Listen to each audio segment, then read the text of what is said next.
Hello everyone, welcome to judicial wings. तो already हमने chapter 17 तक टोटल कंप्लीट कर लिया था, जो कमेंसमेंट ऑफ प्रोसीडिंग्स के बारे में बात करता है।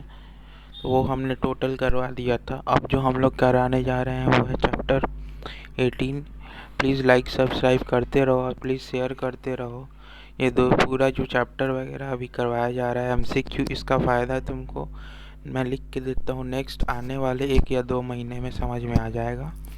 क्योंकि बस तुमको ये कान में लगाना है और सुनते जाना है। तुम्हारा कहीं भी कोई भी रिवीजन ऐसा नहीं होगा छूट जाएगा। ठीक है, सारा एमसीक्यू हो जाएगा। और बिहार एपीओ हो या यूपी एपीओ, दोनों पर्सपेक्टिव से मैं बना रहा हूँ, तो ये पूरा का पूरा तुम्हारा कवर कर जाएगा। ठीक ना, उस पर्सपेक्टिव से ही बना रहे हैं। तो ये जो ये वाला चैप्टर है, ये हमारा चार्ज है। यहाँ से आज हम लोग शुरू करेंगे। ये मेंस के भी पर्सपेक्टिव से बहुत इम्पोर्टेंट हो जाता है और प्रीलिम्स के पर्सपेक्टिव से तो है ही। इससे भी क्वेश्चंस बनते हैं, बनते रहे हैं पहले भी। ठीक है, तो इसका स्टार्टिंग करते हैं। स्टार्टिंग क्वेश्चन नंबर 1 से। Provision relating to charge is given under किस चैप्टर में? तो चैप्टर 8 में दिया, 18 में दिया हुआ है। ऑप्शन ए हो जाएगा। Question number 2, which form mentioned in second schedule of BNSS is related to charge? ये चार्ज 33 में आ चुका है। पहले ये 32 में रहता था, अब 33 में आ चुका है। क्वेश्चन नंबर 3, इससे भी क्वेश्चन बनता था किस में है, किस शेड्यूल में है, क्या है फॉर्म, तो उससे भी क्वेश्चन बन जाएगा। Question number 3, A precise formulation of specific acquisition is called, उसको क्या कहते हैं? तो चार्ज कहते हैं। ठीक ना। क्वेश्चन नंबर 4 पे आ जाते हैं। Who can frame charge according to BNSS? Charge कौन फ्रेम करता है? चार्ज हमेशा कोर्ट फ्रेम करता है। 5, which section of BNSS provides content of charge? किस में दिया है? पहला ही सेक्शन है 234, उसमें दिया हुआ है। नेक्स्ट क्वेश्चन, क्वेश्चन नंबर 6 पे आ जाते हैं। Which is not a content of charge? Content of charge जो तुम्हारा 234 है ना, उसी में मैंशनड है कि क्या क्या तुम मेंशन करोगे चार्ज में। ठीक है ना। डिस्क्रिप्शन ऑफ फैमिली बैकग्राउंड ये ज़रूरी नहीं होता है। ठीक ना। ऑप्शन बी होता है specific name of offence as per law which provides the offence. C होता है in case of unspecific name definition of offence दे दीजिए। स्पेसिफिक नेम है तो वो लिखो, नहीं है स्पेसिफिक कोई नेम नहीं है तो जैसे मर्डर है तो मर्डर लिख दिया, पता चलेगा ना मर्डर। लेकिन कोई ऐसा ऑफेंस है जैसे काउंटर फीटिंग हो गया, अब काउंटर फीटिंग ऑफ कॉइन तो टोटल लिखना पड़ेगा ना काउंटर फीटिंग ऑफ कॉइन को। इसके लिए एक टर्म तो है नहीं मर्डर जैसा, तो उसके लिए पूरा तुमको डेफिनेशन ही लिखना पड़ेगा ऑफेंस का। फिर डी है particulars of time and place of L, ये सारा मेंशन करना पड़ता है कंटेंट्स ऑफ चार्ज में, जो सेक्शन 234 में दिया हुआ है। ए वाला नहीं दिया हुआ है। क्वेश्चन नंबर 7 पे आ जाओ। Under BNSS a charge shall be written in the language of the court होता है। Question number 8, under which section BNSS particulars as to time place and persons are given? ये किस में दिया हुआ है टाइम प्लेस एंड पर्सनस वाला? ये तुम्हारा ऑप्शन बी है, 235 में दिया हुआ है, particulars as to time place and persons. Question number 9, A is accuse of cheating B at a given place and choose the correct answer. ठीक है ना। The charge need not to set them out the manner in which, इसे ध्यान से पढ़ो। A is accuse of cheating B at a time given time and place, एक particular time पर, उसमें सब सही चुनना है। ए, the charge need not set out the manner in which A cheated B, किस मैनर में चीट हुआ ये नहीं मेंशन करना है। दूसरा, charge must set out the manner at in which A cheated B, manner set out करना है। Question number C, option C, whether the manner is set out और not decided by the court, ये नहीं होता है। Manner ये सब offences में मेंशन करना पड़ता है। सेक्शन 236 देखोगे वहीं पे मेंशनड है। इस तरीके का ऑफेंस जो होता है, जैसे क्रिमिनल ब्रीच ऑफ ट्रस्ट हो गया, तुम्हारा मिसअप्रोप्रिएशन ऑफ प्रॉपर्टी हो गया, इस समय अमाउंट भी बताना पड़ता है। ठीक ना। मैनर ऑफ कमिटिंग ऑफेंस हो गया, चीटिंग में बताना पड़ेगा तुमको। फॉल्स एविडेंस दिए हो उसमें बताना पड़ेगा। फॉल्स एविडेंस है उसमें बताना पड़ेगा, ऑब्स्ट्रक्ट कर रहे हो पुलिस सर्वेंट को उसमें बताना पड़ेगा, डिसोबे कर रहे हो डायरेक्शन ऑफ लॉ उसमें बताना पड़ेगा। लेकिन मर्डर हो गया, थेफ्ट हो गया, वो सब में कोई डिस्क्रिप्शन देने का ज़रूरत नहीं है। जिनके पास बेयर एक्ट है 236 तुम्हारा है, उसी का इलस्ट्रेशन है 8 से F तक, उसी में सारा दिया हुआ है कि किस में, वहीं से क्वेश्चन बना है। क्वेश्चन नंबर 10 पे आ जाओ। With reference to the charge which of the following statement is are correct, इसमें से कौन सा सही है। पहला, every charge under BNSS state the offence with which accused में भी चार्ज, सब में ये DNSS में स्टेट करता है ऑफेंस जिससे भी चार्ज है, ठीक है। दूसरा, if in the course of some transaction more offenses than one are committed by the same person, he shall be tried at one trial, दोनों सही है, ठीक ना। अब आ जाओ errors and omission in framing charge and alteration of charge। A, which section of BNSS provide for effect of errors in stating the charge। 238 में mentioned है effect of error। effect of error क्या होता है? effect of error कुछ नहीं होता है जब तक कि एक्यूज मिसलेड नहीं हुआ है। अगर एक्यूज मिसलेड हो गया है उस चार्ज के चलते, जो एरर हुआ उसके चलते, और उसके चलते फेलियर ऑफ जस्टिस हुआ है, फेलियर ऑफ जस्टिस हुआ है, तब ही माना जाएगा कि उसका एक्यूज जो एरर होगा वो मतलब गलत हो गया। अब तुम्हारा पूरा उसको रीट्रायल शुरू करना पड़ेगा, फिर से फ्रेमिंग ऑफ चार्ज से शुरू करना पड़ेगा। अगर ये सब नहीं होता है प्रूफ तो नहीं माना जाएगा उसको, ठीक ना, उसको माना ही नहीं जाएगा कि कोई भी एरर हुआ है, एकदम नेग्लिजिबल माना जाता है। तो किस में दिया है इफेक्ट ऑफ एरर, तुम्हारा 238 में दिया हुआ है। Next question 2, error of omission in framing of charge is material only if it has occasion failure of justice, यही वाला पॉइंट दिया हुआ है, बेयर एक्ट में भी देख सकते हो। Question number 3, effect of error in stating the required particulars in charge shall be regarded material under which of the following circumstances। B होगा when the accused is misled by error। Question number 4, under which section of BNSS addition or alteration has been provided। addition और alteration किसके under होगा, 239 के under mentioned है। 5, under 239 BNSS the court has power to add alter, add या होगा alter होगा, neither to add alter, add दोनों होता है, add भी कर सकता है alter भी कर सकता है, दोनों पावर होता है। Question number 6, the court may alter the charge before the judgment is pronounced, judgment आने के पहले अब ये भी क्वेश्चन जो है ना ये बहुत इंपॉर्टेंट हो जाता है और बहुत बार आ भी चुका है कि चार्ज कब अल्टर होता है। चार्ज अल्टर तभी होता है जब any time before judgment, judgment आने के कभी भी पहले उसको अल्टर किया जा सकता है। मतलब कल भी जजमेंट आने वाला है तो आज भी मान लो चार्ज अल्टर किया जा सकता है, ये दिया हुआ है, यही क्वेश्चन पूछा जाता है।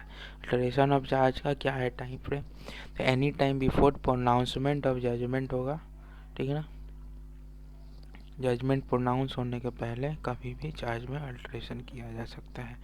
Question number 7, which section in provides for recall of witnesses when the charge is altered. D है 240 में दिया हुआ है, ठीक ना, recall of witnesses with charge altered 240। Question number 8 पे आ जाओ। Whenever a charge is altered और added to by the court after the trial has commenced, the prosecution has a right to recall or re-summon any witness who has already been examined। अब इसमें यही है कि तुम्हारा charge जब alter होता है, ठीक ना, तो उसमें प्रोसिक्यूशन के पास पावर आ जाता है फिर से बुलाने का, जो भी तुम्हारा पहले विटनेसेस थे उनको रिकॉल करने का, ये रीसमन करने का पावर। अब ये होगा ना तो तुम्हारा एक्यूज़ के पास भी सिमिलर पावर आ जाएगा कि वो भी फिर अपना रिकॉलर तुम्हारा री एग्जामिनेशन कर सकता है। ये नहीं कि अब ये लोग रिकॉल कर रहे हैं, री एग्जामिनेशन कर रहे हैं, उसको कोई आप पावर नहीं दी, उसका भी राइट तुम्हारा यहीं से निकलेगा। Question number 9, any defect in charge, D है तुम्हारा, can be cured by amending it with the direction to retrial if such amendment is causing prejudice to the accused। कोई भी डिफेक्ट जो चार्ज में है उसको कैसे किया जाएगा, तो अमेंड करके जो डायरेक्शन है रीट्रायल का करवा दिया जाएगा, ठीक ना। अगर अब इसको थोड़ा समझना है, कैन बी पहले तो उसको ठीक कैसे किया जाएगा डिफेक्ट को, तो भाई अमेंड करके। लेकिन अगर अमेंडमेंट ऐसा हो जा रहा है, अमेंडमेंट ही ऐसा हो गया जिसके चलते तुम्हारा जो एक्यूज के अगेंस्ट जा रहा है उसके प्रेजुडिस हो रहा है एक्यूज के, तो उसमें वो रीट्रायल ऑर्डर कर देगा, ठीक ना। उसमें वो रीट्रायल का ऑर्डर कर देगा। क्वेश्चन नंबर 9 है तुम्हारा। Question number 10, when shall the prosecutor and the accused be allowed to recall the witnesses? सी है तुम्हारा, when a charge is altered or added by the court। जब तुम्हारा चार्ज को अल्टर किया जाएगा या ऐड किया जाएगा कोर्ट द्वारा, तभी तुम्हारा accused be allowed to recall the witnesses। when shall the prosecutor and the accused be allowed to recall the witnesses? when a charge is altered or added by the court, तब होगा, ठीक ना। Question number 10 है तुम्हारा। Joinder of charges। Question number 1, for every distinct offence of which any person is accused there shall be separate charge which shall be tried separately। तीन चीज याद रख लेना। सेपरेट पर्सन, हाँ, कोई भी एक्यूज पर्सन है, तीन चीज इसका होगा। पहला, इसके आगे सेपरेट चार्ज लगेगा, ठीक ना। उसका तुम्हारा सेपरेट ट्रायल होगा। ये दो चीज़ तुम्हारा होता चाहिए। तो एक तो एक्यूज सेपरेट, तो उसका भाई सेपरेट चार्ज भी हो जाए, there shall be separate charge and shall be tried separately. दो चीज़ इंश्योर, यही जनरल रूल होता है कि कोई भी डिस्टिंक्ट ऑफेंस का, कोई भी अलग अलग ऑफेंस का सेपरेट चार्ज होगा और उस सेपरेट चार्ज का सेपरेट ट्रायल होगा। मतलब मर्डर, रेप किया है प्लस मर्डर किया है, रेप करने के बाद मर्डर हुआ, रेप का ट्रायल अलग होगा, मर्डर का ट्रायल भी अलग होगा। जैसे क्रिमिनल जस्टिस वाला वेब सीरीज देखे होंगे जिसमें विक्रांत मैसी था, पहला वाला जो तुम्हारा है क्रिमिनल जस्टिस का पहला जो सीजन आया था, विक्रांत मैसी जिसमें था, तो उसमें वही उस पर एक्यूजिशन था कि रेप किया लड़की का, उसके बाद मार दिया उसको। तो रेप प्लस मर्डर का दोनों का लगा था, तो रेप का उसमें अलग ट्रायल हो रहा था, मर्डर का अलग हो रहा था।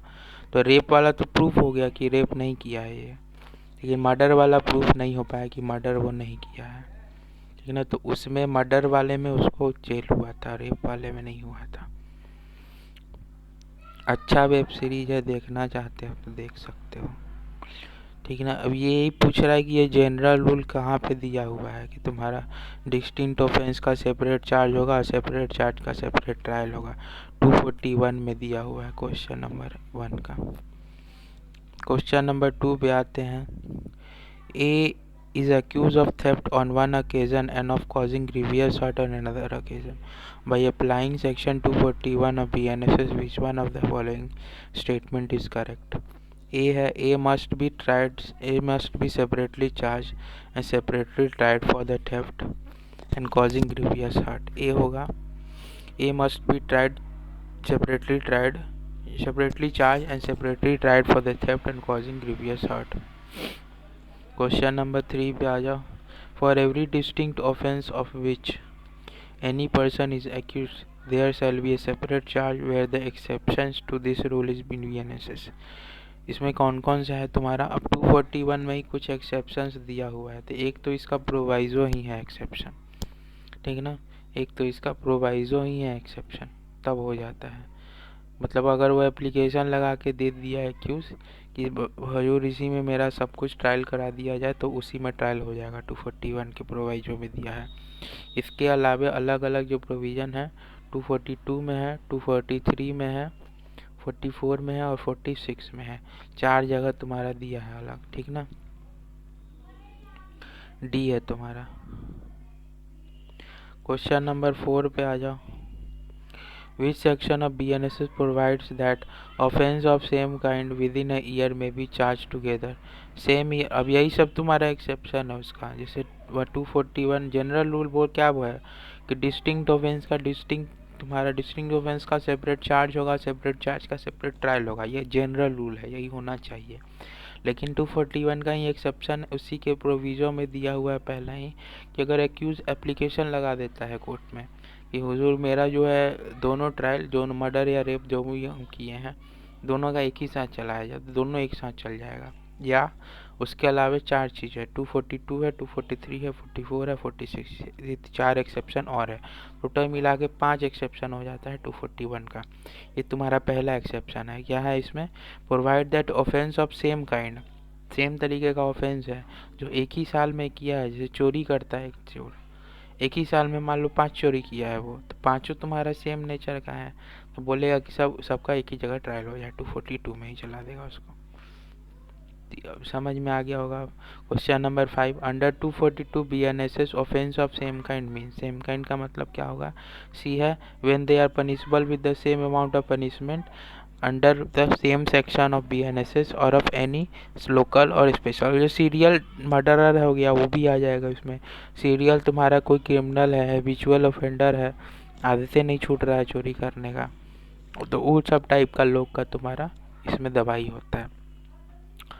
क्वेश्चन नंबर 6 है offence of same kind committed by a person accused of more than one offense within the space of 12 months, whether in respect of same offense or not, may be charged with or tried at one trial under BNSS for how many offenses। इसमें पहले 3 limit था कि इसमें maximum 3 offences तक किया जा सकता था। अब ये चला गया है क्वेश्चन नंबर बी में 5 ऑफेंसेस तक चला गया, ठीक ना।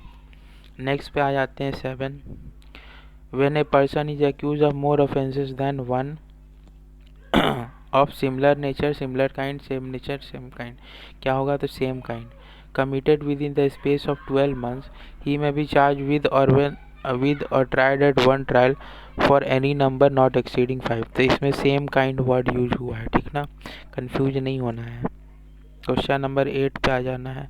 Which section of BNSS provide that if a series of acts are so connected together as to form the same transaction and more than one offence is committed by the same person, he shall be charged with every such offence and tried at once trial for all the offences। अब इसमें देख लो 243 आ गया, ये तुम्हारा next जो है exception वो है, ठीक ना।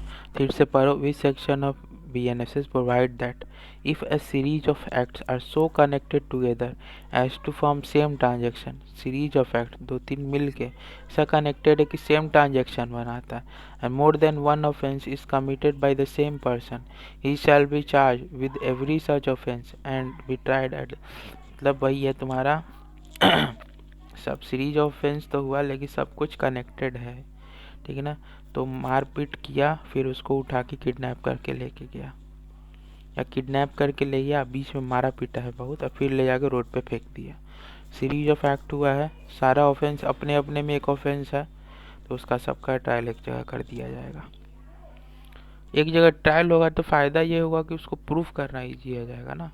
अब हर एक अलग अलग ट्रायल में हजार बार वो कहानी सुनाना पड़ेगा, यहाँ एक ही कहानी से तुम सब ऑफेंसेस को रिलेट करके बता सकते हो, इसलिए भी इम्पोर्टेंट हो जाता है और जज के लिए भी सहूलियत हो जाएगा। Question number 9, if a series of act are so connected together as to form the same transaction and more than one offence is committed by the same person, he shall be charge with every such offence and tried at one trial for all the offences. B होगा तुम्हारा, and tried at one trial for all the offences, ठीक ना, B हो जाएगा।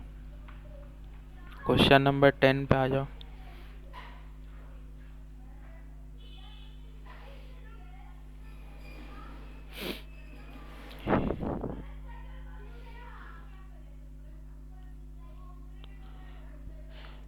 A is accused of an act which may amount to theft or receiving a stolen property or criminal breach of trust. A is only charged with theft. It appears that he committed the offense of criminal breach of trust. Choose the correct statement. A होगा तुम्हारा, he may be convicted of criminal breach of trust though he was not charged with such offense, ठीक है ना। इसमें से correct क्या पूछना है? दूसरा, he may not be convicted with criminal breach of trust. Third, he may be neither convicted of theft nor of criminal breach of trust. D, he may only be convicted of theft because he was charged with theft. ज़रूरी नहीं है, ये तो बिल्कुल नहीं। Mention अगर नहीं भी है ना, यहाँ पे क्या है कि बस चार्ज से उसको थेफ्ट किया गया था, सॉरी, थेफ्ट से बस उसको चार्ज किया गया था, तो क्या उसको कोई और ऑफेंस पर ट्राई किया जा सकता है? बिल्कुल ट्राई किया जा सकता है, even though it was not mentioned. क्योंकि अगर प्रूफ हम कर दिए विद एविडेंस तो ऑफेंस तो क्लियर हो गया ना क्या किया है ये। जज को तो कंफ्यूजन होगा नहीं। Question number 11, which section of BNSS provide the procedure for the situation where it is doubtful which offence has been committed? 244 में मेंशन्ड है, ठीक ना। अगर पता नहीं है कि कौन सा ऑफेंस हुआ है तो उस केस में क्या होता है, सारा लिख दो, वही प्रोसीजर है। अगर डाउटफुल है, पता नहीं है कौन सा ऑफेंस हुआ है, क्या हुआ है, सारा लिख दो, बाद में देखा जाएगा क्या होगा, सब में चार्ज लगा दो, तो उसके बाद में जो भी ऑफेंस बनेगा उसमें चार्ज कर देंगे, यही होगा। Question number 12, according to section 245 BNSS, if a person is charged with an offense and facts are proved which reduce it to a minor offense, he may be convicted। अगर मान लो 245 में charge किया था और उसको कोई which reduce it to a minor offence में हो जाता है, तो उसमें किससे चार्ज हो जाएगा? For the minor offence which he have been proved but do not charge, तो उसी के लिए बस होगा, क्योंकि अगर ऊपर वाले में चार्ज जाओगे फिर तो अपील में जाएगा वो।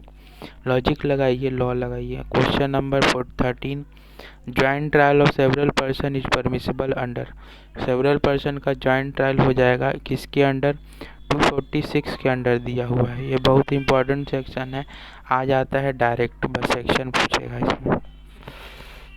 क्वेश्चन नंबर 14 पे आ जा, व्हाट पर्सन्स में बी चार्ज जॉइंटली? पहला, persons accused of the same offence committed in the course of same transaction। दूसरा, person accused of an offence and persons accused of abatement of attempt of committed है। person accused of more than one offence of same kind, abatement ठीक है। Question number 4, persons accused of more than one offence of same kind within the meaning of 242 committed within a 12 months। तो इसमें से किसको किसको join किया जा सकता है? क्वेश्चन ये है तुम्हारा, सबको ज्वाइन किया जा सकता है, ठीक ना, कोई भी इसमें से गलत नहीं है। Question number 15, which of the following persons can not be charge together? किसको चार्ज टुगेदर नहीं कर सकते हैं? Persons accuse of different offences committed in course of same transaction. दूसरा, person accuse of same offences committed in course of different transactions, ये नहीं होगा। Same offence लेकिन ट्रांजेक्शन्स तो डिफरेंट है ना, सेम ही वाले को एक जगह किया जा सकता है, बी होगा। थर्ड भी देख लो, persons accuse of offence, persons accuse of an abetment, ये तो होगा ही। Person accuse of an offence, person accuse of attempt of sub commit, वो भी हो जाएगा। अटेम्प्ट है, अबेटमेंट है, तो हो जाएगा कंपाइल। क्वेश्चन नंबर 16 पे आ जाओ, विच section of BNSS provide for withdrawal of remaining charges on conviction of one of the several charges? 247 में दिया हुआ है, ठीक ना, withdrawal of remaining charges on conviction of one of several charges, ठीक ना। इफेक्ट ऑफ विड्रॉवल क्या होता है, हमेशा याद रखना। एक क्वेश्चन ये भी बन सकता है कि effect of withdrawal of charges क्या होगा, इसका होता है एक्विटल, ठीक ना। Effect of withdrawal charges acquittal होगा, बट उसमें मान लो जैसे रेप और मर्डर था, ठीक ना, रेप विड्रॉ कर लिया, मर्डर में विड्रॉ होगा कि नहीं, ठीक ना। अब इसमें जैसे दो चार्ज उस पर लगा, रेप हो गया और मर्डर का, ठीक ना, मान लेते हैं दो चार्ज उस पर लगा है, रेप वाला में, ठीक ना, रेप वाला क्या हो जाता है, विड्रॉ हो गया, ये तुम्हारा हो गया विड्रॉ। और मर्डर में क्या हो गया, वो एक्विट हो गया, बाद में केस चला उसमें से मान लेते हैं एक्विट हो गया, जैसे क्रिमिनल जस्टिस में एक्विट हो जाता है, ठीक ना, हो गया। तो रेप वाला चार्ज तुम्हारा क्या हो जाएगा,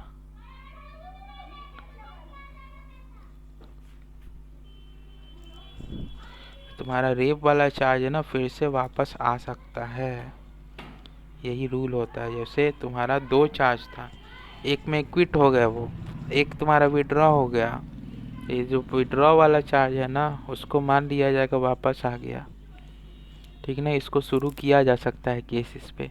इसका इफेक्ट, विड्रॉवल का इफेक्ट तुम्हारा एक्विटल जो होता है ना, जनरल रूल, वो नहीं होगा यहाँ पे, इसको माना जाएगा कि इसको भी वापस तुम्हारा शुरू किया जा सकता है। ठीक ना। जनरल क्या है कि विड्रॉवल हुआ मतलब इक्विटल हुआ, लेकिन अगर यह मर्डर, रेप और मर्डर है, इसमें विड्रॉ हो गया, ठीक ना। अब मर्डर में बाद में ये क्विट हो जाता है कोर्ट के थ्रू, तो यहाँ पे ये जो रेप वाला पार्ट होगा ना, जिसमें ये इनको विड्रॉ हुआ था चार्ज, उसको इक्विटल का वैल्यू नहीं दिया जाएगा। इसको वापस बुला के एनालिसिस किया जा सकता है अगर ज़रूरत पड़ा कोर्ट को लगा तो, ठीक है ना। तो ये क्वेश्चन को मार्क करके रख सकते हो। 247 है तुम्हारा, विड्रॉवल का क्या तुम्हारा रिपरकशन होता है। इसी के साथ तुम्हारा चैप्टर 18 जो चार्ज था पूरा करा दिए हैं, ठीक है ना।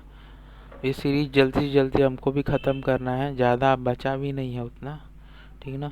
और प्लीज़ लाइक शेयर सब्सक्राइब कर दिया करो, फ्रेंड्स में शेयर कर दिया करो। यूपी और बिहार एपीओ का आ रहा है एग्ज़ाम। यूपी का तो आने ही वाला है, बिहार एपीओ का आएगा जल्दी जल्दी।